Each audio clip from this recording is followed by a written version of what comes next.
আসসালামু আলাইকুম সবাইকে। আমি কিয়াম গোলাম নাফি আবারও হাজির হয়েছি আপনাদের সামনে নতুন একটি ব্লগ নিয়ে। কয়েকদিন হলো আমারই ডান পায়ের বুড়ো আঙ্গুল আমাকে এমন ব্যথা দিচ্ছে যেন মনে হয় ওর সাথে আমার পুরনো ঝগড়া। ব্যথা কমার কোনো নামগন্ধই নাই, মনে হয় যেন প্রতিশোধ নিচ্ছে আমার পুরনো কোনো ভুলের। শেষমেশ মেডিকেল পড়ুয়া বড় ভাইয়ের পরামর্শে ভাবলাম এভাবে আর কতদিন। আর না, আমার পায়ের বুড়ো আঙ্গুল যখন এতই নায়ক হতে যাচ্ছে তাহলে তার রেড কার্পেট আমি পারবো হাসপাতালেই। আজকে আমি বের হচ্ছি এক্সক্লুসিভ মিশনে। হ্যাঁ, ঠিকই ধরেছেন, আমার পায়ের চেক আপ করাতে। আর এই মিশনে আমার সাথে সঙ্গী হিসেবে ছিল গত ব্লগের 2বার সাইকেলের চাকা ফাটানো নাসিম ভাইয়া। আমরা দুজন হাঁটতে হাঁটতে চলে আসি হাসপাতাল গেটে। ভিতরে ঢুকতেই দেখি আকাশটা এত সুন্দর, সাথে বিল্ডিং গুলো রোদে চিকচিক করছে। বাট যেহেতু আমার পায়ের বুড়ো আঙ্গুলের যুদ্ধ চলমান ছিল, তাই আমরা বাইরের প্রকৃতি উপভোগ না করে সোজা ঢুকে যাই হাসপাতালের ভেতরে। ভিতরে ঢুকতেই আমাদের চোখ ছানামানা, এত মানুষ। পরে ভাবলাম তারাও হয়তো আমাদের মতো ঈদের 2 দিন পরে এসেছে হাসপাতাল ট্যুরে। এরপর আমি ভিডিও করতে থাকা অবস্থায় এই ছেলেটির সাথে আমার লেগে যায় তুমুল ঝগড়া।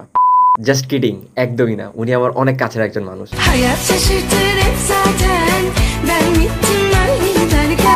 এবং উনার সাথে দেখা হওয়ার পর উনি আমাকে প্রত্যেকটা পদক্ষেপে অনেক বেশি হেল্প করেন। বেশ কয়েক ঘন্টা দাঁড়িয়ে থাকার পর আমরা এক কাপ চায়ের দেখা না পেলেও দেখা পাই ডাক্তারের। এরপর ডাক্তার আমাকে বলে, নাফি, তুমি যদি তোমার পায়ের যুদ্ধ এখন থামাতে চাও তাহলে পায়ের ড্রেসিং করাও। বাণীতে যখন ডাক্তার নিজেই না কিভাবে বলি বস, তাই ড্রেসিং করাতে আমি আবারও ফিরে আসি সেই পরিচিত ভাইটির কাছে।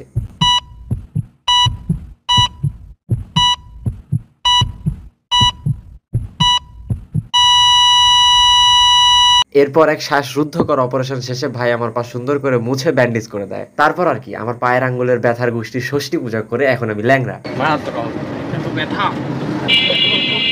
এখন ব্যথা নাই, তখন চাপাচাপি শুরু করে দিল না, তখন মারাত্মক।